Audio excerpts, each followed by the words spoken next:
अब यहाँ ब्रह्मा जी आकर देखते हैं सारे मित्र बैठे हैं, भोजन कर रहे हैं। भगवान ने कहा कि मधुमंगल कहाँ गया? तब मित्रों ने कहा कन्हैया पता नहीं, वो तो कौन सी जगह बैठ के खा रहा है। तो भगवान उसको ढूंढते ढूंढते गए। देखना, हम भले 56 भोग लगाते हैं, हमें समर्थ है तो अच्छी बात है, पर प्रभु अभी मधुमंगल को ढूंढ रहे हैं कि ये कहाँ चला गया। मात्र वो कढ़ी लेके आया है। अब जाके देखा तो उसके हाथ में मात्र लास्ट कौर बचा है, और वो भी आधा मुंह में गया। पर भगवान ने ऐसा मुक्का मारा कि वो कौर उनके मुंह में आके रखा गया, उसके मुंह से उनके मुंह में। अभी दृश्य सारे ब्रह्मा जी देख रहे थे। ब्रह्मा जी कहते हैं कैसा भगवान है जो जूठे खाते हुए घूम रहा है? बोले देवता तो हवन का खाते हैं, ये कौन सा भगवान है? तो ब्रह्मा जी ने सोचा अगर ये भगवान है तो हम एक लीला करते हैं, सारे ग्वाल बाल और गौ माता ले जाते हैं। अभी अगर ये भगवान नहीं है तो अभी परेशान हो जाएगा। तो ब्रह्मा जी ने भगवान गौ देखने गए तो ग्वाल उठा ले गए, और जब ग्वाल देखने आए तो गौ माता ले गए। अब भगवान समझ गए कि ये ब्रह्मा जी की करनी है। आंख बंद करके देखा, जितने गौ माता थी उतने भगवान ने गौ माता के रूप धारण कर लिए, और जितने उनके सखा ग्वाल थे उतने सारे ग्वाल बनकर।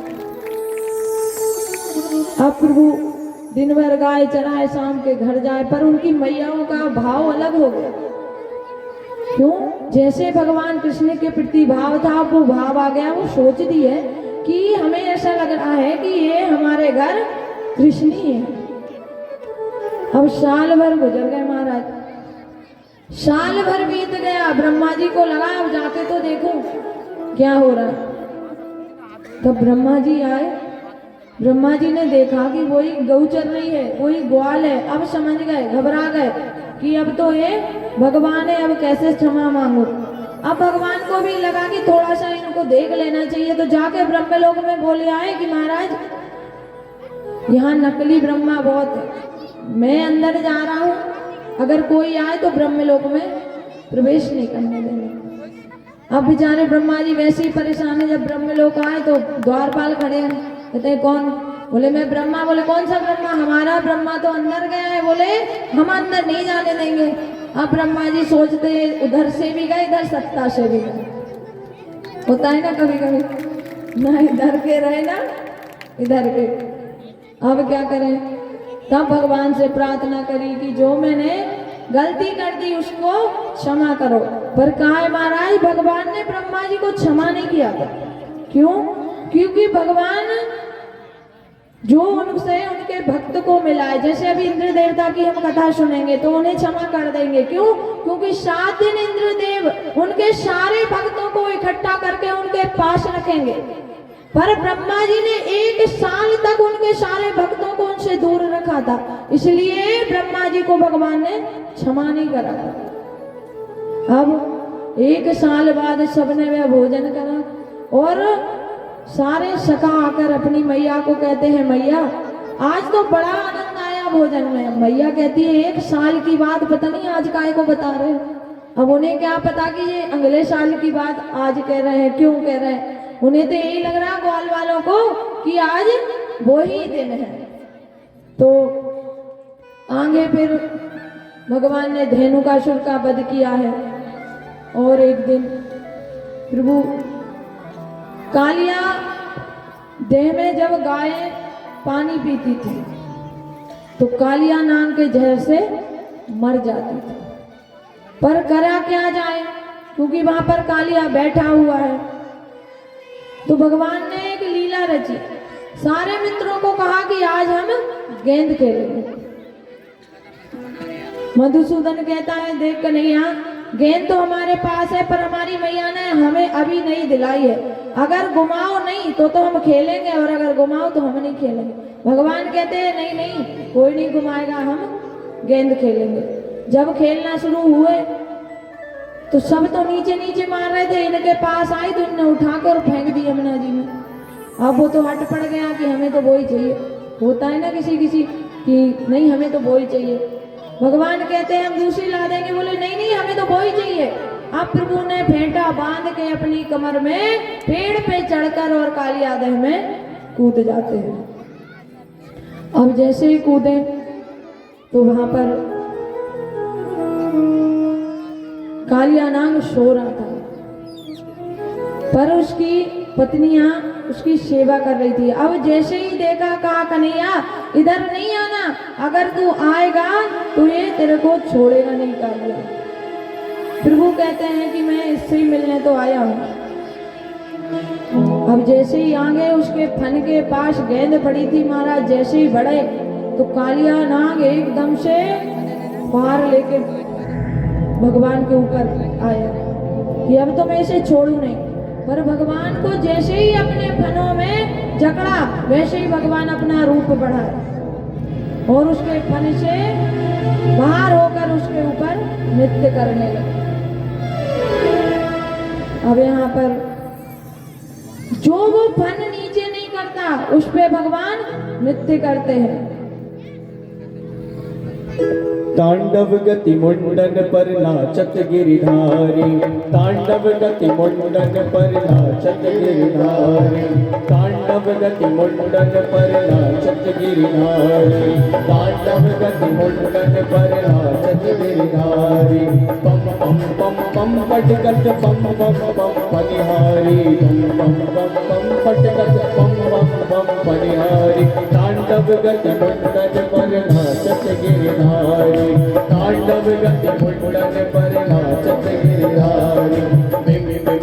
बिनती करत नाग पशुहारी, बिनती करत नाग पशुहारी। तांडव गति मुंडन पर नाचत गिरिधारी, तांडव गति मुंडन पर नाचत गिरिधारी। भगवान नाच रहे हैं मुंडन पर खड़े होकर। देवता देवी नागवधु विनती कर रही है, भगवान छोड़ दो।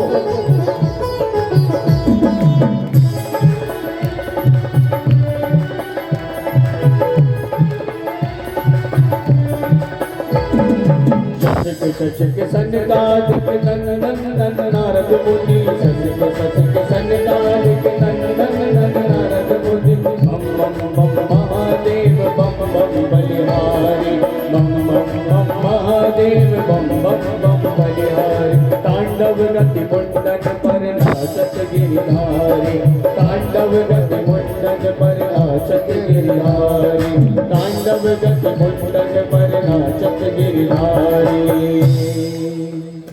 बोलिए कृष्ण कन्हैया लाल की जय हो। अब यहाँ पर भगवान ने उसके हर पण को कुचल दिया।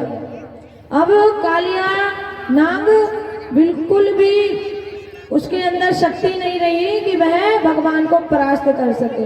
अब नाग पत्नियों ने देख लिया महाराज कि आज प्रभु हमारे पति को छोड़ेंगे नहीं, तब आके प्रार्थना करी कि हे प्रभु इसको छोड़ दीजिए। भगवान कहते हैं मैं इसको छोड़ तो दूं, पर इसको अब यहाँ से जाना पड़ेगा। कालिया नाग कहता है प्रभु मैं कहाँ जाऊं? बोले रमणदीप पर्वत पर जाओ। कहा वहां गरुड़ जी मुझे छोड़ेंगे नहीं। क्यों नहीं छोड़ेंगे? क्योंकि एक बार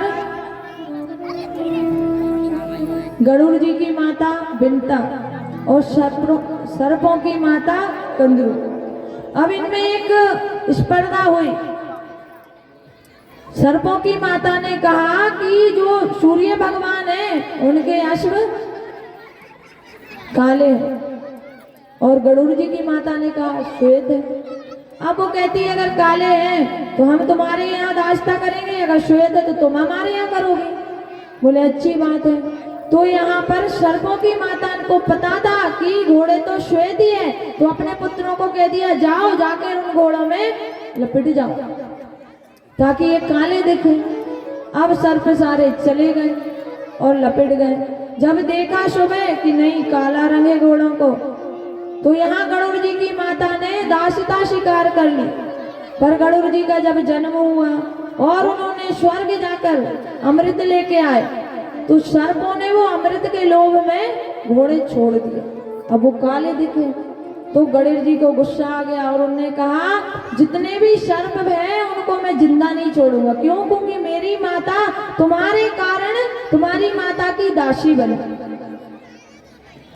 तब से गरुड़ जी हर एक नांग को ढूंढ ढूंढ के खाते हैं। तो एक कालिया नांग यहाँ यमुना जी में इसलिए आके छुपे कि यहाँ गरुड़ जी आते तो हैं, खाते तो यहाँ भी जाते, पर क्या हुआ कि गरुड़ जी यहाँ आते हैं, मछलियां खाते थे। तो एक बार सौरभी मुनि से मछलियों ने प्रार्थना करी, कहा कि हे मुनि ये हमें छोड़ता नहीं है। तब सौरभी मुनि ने गरुड़ जी को श्राप दे दिया कि अगर तुम यहाँ आए और अगर मछलियां खाई तो तुम यहाँ मृत्यु को प्राप्त होगे।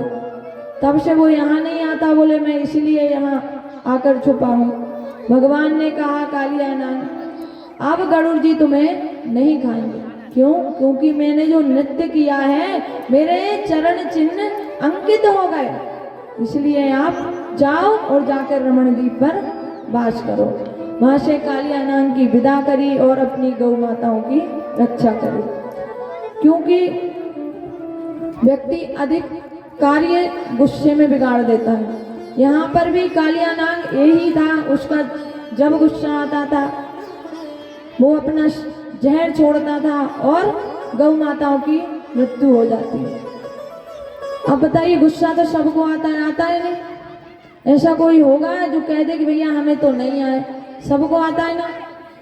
तो एक दवाई बताऊं गुस्से की, पर लेनी पड़ेगी तो ही बताऊंगी महाराज। नहीं क्यों बताऊं, लोगे? तो एक बार क्या हुआ, एक घर में ना कुछ लोग बड़े परेशान थे। देखो एक चीज और ध्यान देना, हमें गुस्सा आता है, हम कोई कार्य बुरा करते पर हम उसका पश्चाताप भी करते, हमें तुरंत के तुरंत वो बात समझ जाती है, देख क्यों मैंने उसको ऐसा बोल दिया, गुस्से में बोला पर बोल तो दिया। होता है नहीं? तो एक घर में एक माता जी को बड़ा गुस्सा आता था, घर वाले परेशान, पर वो तुरंत गुस्से करके फिर अच्छी हो जाए, वो भी परेशान कि क्या करूं, उल्टा सीधा बोल देती हूँ। फिर मेरे को जब होश आता है तो कहती हूँ बुरा कर दिया, तो क्या करा जाए। अब एक कुंडलिया की गांव में नगर में एक महाराज जी आए, वो दवाई देते हैं, उससे गुस्सा नहीं आता। अभी दौड़े दौड़े गई, महाराज जी मेरी तो सुन लो। बोले बताइए माता जी। बोले हमें गुस्सा आता है और गुस्सा आने के बाद हम कहीं किसी छोरा छोरी को उल्टा सीधा बोल दें, कोई घर वाले को बोल दें, किसी बहू को बोल दें, कुछ ना कुछ हम करते ही रहते हैं, पर हमें उसका बाद में ये चीज हमें अखड़ती है कि हमने क्यों कर दिया। तो बोले क्या करें? बोले हमने सुना तुम दवाई देते हो। हाँ बोले माता हम दवाई तो देते हैं, पर दवाई हम गारंटी से देते हैं कि लेने वाला इसको ले, अगर तुम लोगी 3 टाइम की दवाई है तो ही देंगे, नहीं हम नहीं देंगे। बोले अच्छा। तो पूछते हैं ना भैया कितने तक पड़ेगी, महंगी होगी तो फिर ना लेना, सस्ती है तो दे ले। वो कहते हैं ज्यादा महंगी नहीं, पर हफ्ते बाद इसके पैसे लेके जाएंगे जब तुम पे असर करे। बोले ठीक है। अब एक इतनी बड़ी जेब से सी निकाल के दे दी। बोले जब तुम्हें गुस्सा आए तो कुछ नहीं करना, मन में राधे राधे बोलना है और इसको अपनी जीभ पे थोड़ा सा 2 बूंद ले लेना है, और कुछ नहीं, मात्र 10 मिनट चुपचाप, किसी से कुछ बोलना नहीं, चुप रहना है। वो कहती है ठीक है, नहीं बोलेंगे हम, दवाई तो हमें असर करनी चाहिए। बोले करेगी। अब ये घर आई, अब गुस्सा तो नहीं आता ही था, क्योंकि जिसकी आदत जैसी बन जाए तो गुस्सा तो आएगा। अब इन्हें गुस्सा आए तो ये क्या करे, बस वो शीशी जल्दी से निकाले और 2 बूंद मुंह में डाले और 10 मिनट तक कुछ बोलेंगे, मन में राधे राधे कहती रहे। अब बताइए 10 मिनट में किसी का गुस्सा बचेगा? अब हफ्ता हो गए, घर वाले तो इतने खुश कि महाराज जी को खुद ढूंढे कि एक बार तो मिल जाए तो हम उन्हें प्रणाम कर ले। इतनी बड़ी समस्या हमारी हल हो गई। अब हफ्ता बीत गया, महाराज जी फिर आए। जब महाराज जी आए तो सभी दौड़े दौड़े, अभी तो अकेली अम्मा गई थी, अब तो सब गए। महाराज जी कौन सा जादू करके गए, हमारा घर तो एकदम सुख शांति में हो गया। बोले क्या हुआ? बोले जिसको गुस्सा आता था वही खत्म हो गया। अब महाराज जी को बड़े आराम से बुलाया, बोले महाराज जी अब अपनी फीस ले लो। तो आए, बोले बताइए आपने कौन सी दवाई दी। तब महाराज जी ने कहा कि हमने कोई दवाई नहीं दी थी, हमने तो नर्मदा मैया का पानी भर के दे दिया था कि जब गुस्सा आए तो बूंद मुंह पे रख लो और चुप रहो। चुप रहोगे तो अपने आप गुस्सा चला जाएगा, किसी को कुछ करना ही नहीं पड़ेगा। अच्छी दवाई है कि नहीं बताओ। चाहे जितना मर्जी गुस्सा आए, ज्यादा सामने वाले से कुछ बोलो ही मत, तो शांत वो अपने आप हो जाएगा। देखो हम कुछ ना कुछ ऐसा बोल देते हैं जो नहीं बोलना चाहिए, पर बाद में हमें उस चीज का दुख होता है। तब महाराज जी ने कहा, तब वो अम्मा को समझ में आया। तो अच्छी दवाई है, सब लोगे ना? कोई नहीं लेगा, एक ही अंकल जी लेंगे बस। तो गुस्सा आए तो मात्र 10 मिनट चुप रहना है, कुछ नहीं करना, अपने आप ही गुस्सा शांत हो जाएगा। हम किसी से क्यों अब शब्द बोले। अब आगे यहाँ कालियाराम चला जाता है। प्रभु ने